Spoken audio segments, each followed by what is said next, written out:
एकलव्य महाभारत का एक पात्र है। वह हिरण्यधनु नामक निषाद का पुत्र था। एकलव्य को अप्रतिम लगन के साथ स्वयं सीखी गई धनु विद्या और गुरुभक्ति के लिए जाना जाता है। पिता की मृत्यु के बाद वह श्रृंगबेर राज्य का शासक बना।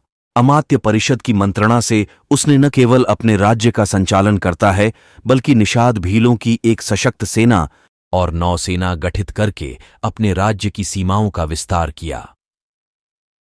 महाभारत में वर्णित कथा के अनुसार एकलव्य धनुर् विद्या सीखने के उद्देश्य से द्रोणाचार्य के आश्रम में आया, किंतु निषाद पुत्र होने के कारण द्रोणाचार्य ने उसे अपना शिष्य बनाना स्वीकार नहीं किया। निराश होकर एकलव्य वन में चला गया।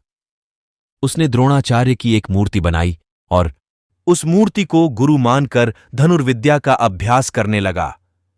एकाग्रचित्त से साधना करते ये अल्पकाल में ही वह धनुर्विद्या में अत्यंत निपुण हो गया। एक दिन पांडव तथा कौरव राजकुमार गुरु द्रोण के साथ आखेट के लिए उसी वन में गए जहां पर एकलव्य आश्रम बनाकर धनुविद्या का अभ्यास कर रहा था। राजकुमारों का कुत्ता भटककर एकलव्य के आश्रम में जा पहुंचा। एकलव्य को देखकर वह भौंकने लगा।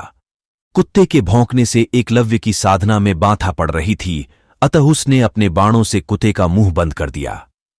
एकलव्य ने इस कौशल से बाण चलाए थे कि कुत्ते को किसी प्रकार की चोट नहीं लगी। कुत्ते के लौटने पर कौरव, पांडव तथा स्वयं द्रोणाचार्य यह धनु कौशल देखकर दंग रह गए और बाण चलाने वाले की खोज करते हुए एकलव्य के पास पहुंचे।